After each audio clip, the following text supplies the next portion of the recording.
Hello, this is Chris, and I am back once again with Chelsea, and we're doing a reaction to more trailers. This is the big one from this week. This is Spider-Man Far From Home official trailer. I guess it's official trailer too, because we've already had one trailer out for this thing. So we're going to get like complete polar opposites with this one, in that I've seen every single movie in the MCU, including Endgame, and you haven't seen any. Like you've seen like Guardians of the Galaxy, haven't you? I think. Yeah. Did you see that? And some Iron Man. Mm-hmm. Not much, really, to be honest. So this isn't going to make any sense to you at all. I've already seen that there's like references to Endgame in here. So because I don't want to spoil Endgame for you, when I come to talk about it, it's going to be very interesting, and I've got to try and dance around that. But yeah, I mean, I did my reaction to the first trailer for this. You can find that in the link in the description down below. I didn't like the trailer at all. I don't like Tom Holland's Spider-Man. I'm not the kind of person to review this. I'm not, because I'm an old timer. My Spider-Man is still Tobey Maguire, and it always will be. Not to say that I'm not open to new Spider-Man stuff. We both saw Spider-Man Into the Spider-Verse. Yes. And I know that's animated, but that was awesome. Although the whole Spider-Verse, multiverse thing may actually come into this trailer. So there may be possibilities for that in a live action. I'm going to have an open mind, but to me, Endgame was kind of the end. That was it. So this movie is going to have to be very, very special. The dust literally won't have settled after Endgame before this movie rolls out. This comes out in, I think it's what, June or July? So not long to wait at all. I think it's July. But with all that being said, we're going to watch the trailer and talk about it. If I can move the mouse. Now. The Spider-Man Far From Home trailer is about to play, but if you haven't seen Avengers Endgame yet, stop watching, because there's some serious If you haven't seen Avengers Endgame, enjoy the trailer.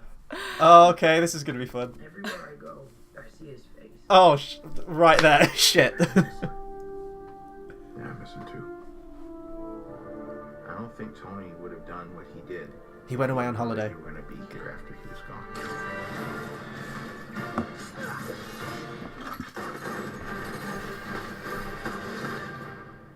You gonna be the next Iron Man now? Well, no, I don't have time. I'm too busy doing your jobs. Oh. I'm kidding. Look, keep up the good work, because I am going on vacation. So already, I don't like the plot for this thing. It's like Agent Cody Banks. I don't really want to talk to Nick Fury. Why? Because if you don't talk to him, then I have to talk to him. I don't want to talk to him. You sent Nick Fury to voicemail? I gotta go. You do not ghost Nick Fury. What up, dorks? What's up? We're just talking about the trip. I'm here in St. Marco Polo. Oh, I think MJ really likes me. that reminds me when I first fell in love. You're a very difficult person to contact, Spider-Man. This is Mr. Beck. We could use someone like you on my world. New world? Beck is from Earth, just not ours. The snap to our hole in our dimension. You're saying there's a multiverse? We have a job to do. You're coming with us. So there where they mention the multiverse. There's gotta be someone else you can use. What about Thor? Off-world. Captain Marvel. Unavailable. But I'm just a friendly neighborhood Spider-Man. I guess that's the only explanation we're getting as to why Captain Marvel is in the movie, right? Oh yeah, she's unavailable. Right. I want to go back on my trip with the girl who I really like and tell her how I feel. MJ, I am Spider-Man. No, of course I'm not. I mean, it's kind of obvious. Why does everyone know his secret identity in these movies? Saving the world requires sacrifice. Sometimes people die. Oh my god. I just always feel like I'm putting my friends in danger. The world needs the next Iron Man. You going to step up or not?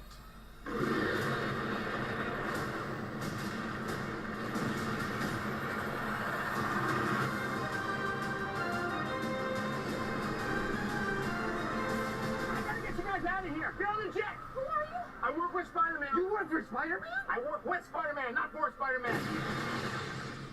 New plan. Well, what do you think? I've got my thoughts. What are yours? Well, because I haven't seen anything before this film, I'm like, what the fuck's going on? Yeah. Like, he wants to be Iron Man or something. I don't know. That's the problem, like, with the MCU in general. You can't just, like, cherry pick your movies. You've kind of got to do your homework and watch, like, 23 other movies, which is stupid. Yeah, so right there, that was your initial description, right? You're saying, so Spider-Man wants to be Iron Man. That is inherently my problem with the last Spider-Man movie. It didn't feel like a Spider-Man movie. It felt like Iron Man 3.5. It was like...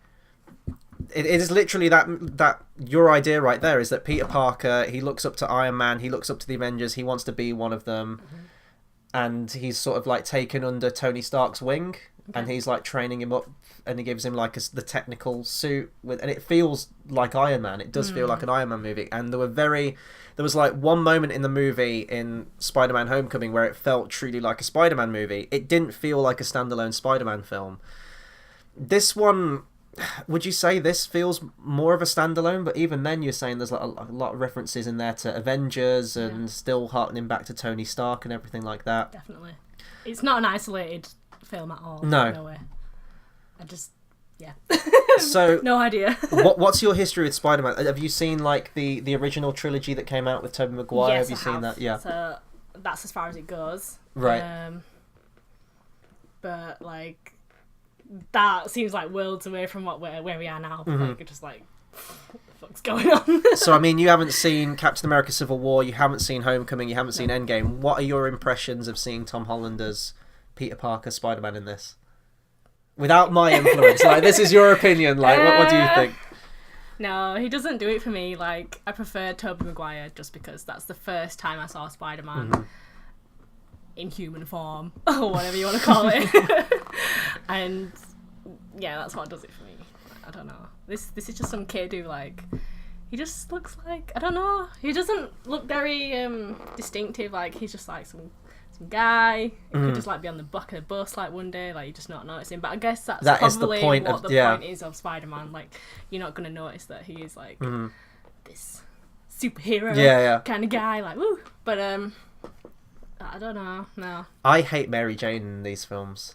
Why? Like, she's nothing about her character screams Mary Jane to me. From the comic books or from any incarnation, that is not Mary Jane to me. She just seems like really constantly passive aggressive and just really, I don't get anything there. I don't get any true connection there. I don't get, again, I'm going to harken back to it, and I know that people had their problems with Mary Jane in the original trilogy, but like Kirsten Dunst and Tobey Maguire, when they were together, I believe they were together. That was Mary Jane and Spider-Man. I don't get any of that with this. Even like the guy who, at the end, who says like, you work for Spider-Man, he's meant to be the school bully that makes Peter Parker's life a living hell, and even he's played for laughs.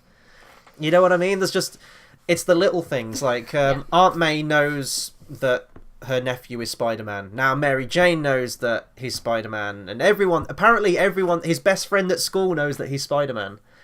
And in every situation you pretty much get in here, he's always got his mask off, he's got the suit on, but the mask's off, more or less. Like, everyone knows who he is. The one thing I'm looking forward to in this movie, and it's because he's one of my favourite Spider-Man villains, is Mysterio, played by Jake Gyllenhaal. I'm glad that they've got like the fishbowl head, and the costume pretty much looks like how it is off the page. I think he's I'm trying to remember like the comic book history. I think he's like into special effects and illusions and everything like that, and deceptions. So some people, when he mentions the multiverse in this, some people think that maybe that's a lie, because I don't know if the movies will go the route of saying that there is a multiverse where the Sam Raimi Spider-Man films and the Andrew Garfield Spider-Man films are still all connected to this one, even though they were made like years before the cinematic universe was a thing. If they mention the term multiverse, that could open the opportunity to, well, in a future movie, we could bring Tobey Maguire back, we could bring Andrew Garfield back, and throw them all together in a, literally like Spider-Man Into the Spider-Verse. Okay. Which, I mean, don't get me wrong, I'd love to see Tobey Maguire in the spider suit again, but I kind of just want another one of those movies rather than this one. I don't know, even the plot, like Spider-Man going to, he's like Italy and London in this, going abroad, it feels like, I think Agent Cody Banks 2 goes to like London, doesn't it? That always seemed to be like a plot point for a sequel. They'd always go to Europe or something.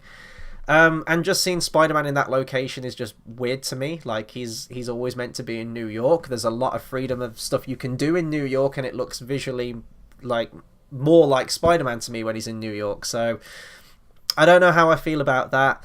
I'm not really looking forward to this movie. It just seems like it's going to be another Marvel movie. We've got another villain, you know, and it'll be interesting as well to see if there is a drop-off now after Endgame, because, I mean, you haven't seen Endgame, but it feels like an ending. There is no after-credits scene. There is no linking it into the next movie. It feels like an ending, a full stop at the end of the last 11 years.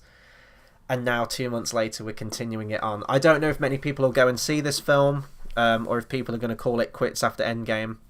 So, yeah. And I'm probably going to get a lot of dislikes on this again, because I'm bad-mouthing Spider-Man. Spider-Man's one of my favourite superheroes. I loved Into the Spider-Verse. So there is hope for Spider-Man. I just don't know if this is good writing, good storytelling, or good portrayals of the characters. And I think that's what's holding me back a little bit. But do you have any final thoughts on Spider-Man Far From Home? Will you be going to see this movie? Probably not No. wise if you haven't seen all of the other ones. I'll go watch all the other. How many is there? I think there's 22 now. 22. You ain't getting 22 movies. Maybe. I love the start of this, how they put a spoiler warning for Endgame, and I was like, oh, maybe it'll just be like and then the first shot of the trailer, I was like, fuck, that's it, spoiled. But yeah, that'll do it for our reaction to Spider-Man Far From Home official trailer. Be sure to comment, subscribe, let us know what you thought of the trailer. Did you like it? Didn't you like it? Am I being too harsh on this trailer? Can I not let go of the past with the Tobey Maguire trilogy? Possibly. Maybe that's the reason. I don't know. I'm a nostalgic kind of guy. So yeah, until the next video, we'll see you guys next time. Bye. Thanks for watching.